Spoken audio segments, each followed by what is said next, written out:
میں بچڑا ہوں، دالی سے دنیا کیوں مل جائی ہے، دریا دریا ناپ چکے مٹھی بھر گہرائی ہے، بیا ستا کٹ لگ جائے گی آپ وہ۔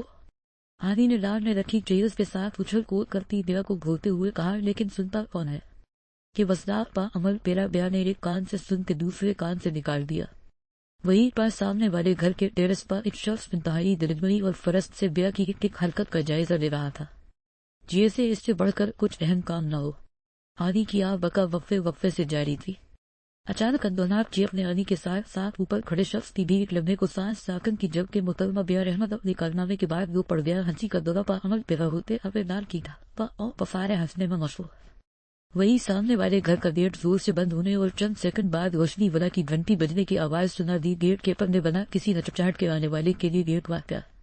آنی کی نظر جیسے ہی آنے والے شخص پر پڑی، بیا کی متوقع کھنچر کے بارے سوچتے ہیں وہ لت چھیدی کی گھر کے اندرونی جانب بڑھے، جبکہ اپنے سامنے کھڑے شخص کو دیکھ کے بیا کی تمام شوفیاں ہوا۔ ڈرتے ڈرتے اس شخص کی جانب دیکھا جو خوفوار نظروں سے اسے دیکھ رہا تھا۔ چل بیا، اب ایک لمبے لیکچر کاف چھوٹی یہ لام لت چھیدی تین تیار ہو جا ہے۔ بیا تم بھول کیسے سکتی ہو اس ہٹلر کے آخری جانشین کو جس کی چار چار آنکھیں 24 گھنٹے تم پر ٹکتی ہیں؟ بیا نے اپنی کراس دل میں لی اور اس ہٹلر سے بچنے کی سکین شیطانی دماغ میں لانے لگی۔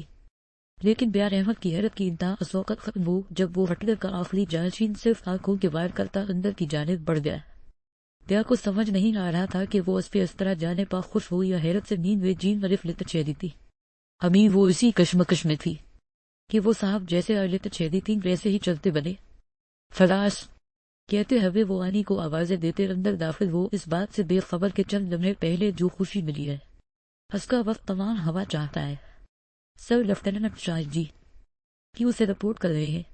سوال امجد نے کرنل مبین احمد کو ریسور تماتے ہیں وہ لت چھیدی تین مخصوص فوجی لہجہ اپنایا، جبکہ کرنل مبین دوسری طرف سے دی جانے والی رپورٹ کو بغور سننے لگے، جہاں سے ٹیچرس ادارے کی طرف سے جی کیوں میں موجود لیفٹیننٹ شاہ کو دہشتگردی کے ممکنہ خطرے سے آگاہ کیا گیا تھا، جو حکام اعلیٰ کو اس خطرے سے آگاہ کر رہے تھے۔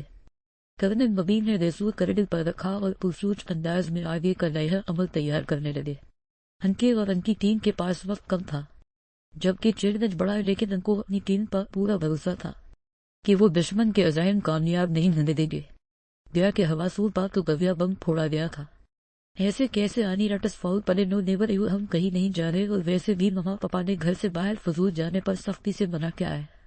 کہتے ہیں وہ لت چھیدی تھی۔ بیا نے آنی کی طرف دیکھا جو اسے اپنی چھوٹی چھوٹی آنکھوں سے بغور دیکھ رہی تھی، جیسے ان کو بیا سے اتنی تاباداری کی امید نہ تھی، لیکن اس سے بحث فضول تھی، کیونکہ ہونا وہی تھا جو ہٹلر کا چھوٹا جانشین حکم دے چکا تھا، مطلب کہ بیا اور آنی کا مانسہرہ کی جانب سفر، جو یقیناً بیا کے لیے تو یادگار ہونے والا تھا، کیونکہ بیا احمد کے اصولوں کی خلاف ورزی مطلب کہ ایک جنگ کا اعلان اور اسپر دفل خود ہٹلر کا چھوٹا جانشین بجا چکا تھا۔ ابیا رحمت طرف آن بیا روشنی ولا کی سچ میں روشنی تھی، جو ظفر احمد اور رشنا احمد کی اکلوتی لفظ جگر ہونے کے عہدے پر فائز تھی۔ نٹ کھٹ سی بیا جو سی کے امتحانات سے فارغ آج کل آنی بی کے لیے ایک امتحان بنی ہوتی، اور ہٹلر کے چھوٹے جانشین کے لیے بھی، جو کہ ظفر احمد اور رشنا بیگم کے ساتھ بڑے ہٹلر دادا جان اور دادی بیگم کے حج کی سعادت ہو جانے کے بعد مکمل طور پر اسپی ذمہ پائی تھی۔ تاؤ جان نے بہت کوشش کی کہ وہ بیا کو اپنے ساتھ لے جا سکے، لیکن وہ بیا ہی کیا جو کسی کی مان کے دے، مجبوراً ان کو اس کے حال پر چھوڑ کے جانا پڑا، اور اس طرح چھوٹے ہٹلر کو بیا کے کسی بھی بننا پڑا۔ آج آنی بی کے لیے حیرت بھرا دن تھا، جب ہٹلر کے جانشین کی گاڑی کے ہارن پر بیا کو خاموشی سے اپنا ہینڈ کیری باہر کی جانب گھسیٹتے دیکھا۔ ان کا تو خیال تھا جس طرح تاؤ جان خالی ہاتھ گئے، ایسے ہی یہ صاحب بھی اپنی بات نہیں منوا سکیں گے، لیکن نہیں، یہ تو بیا محترمہ ہے، ان سے کچھ بھی امید کی جا سکتی، جو اس بار بغیر بحث و مباحثے کے چل پڑی تھی، جبکہ وہ دونوں نسبت شیطانی دماغ میں پلتے منصوبوں سے انجان اپنی منزل کو روانہ ہے وہ لت چھیدی تھی۔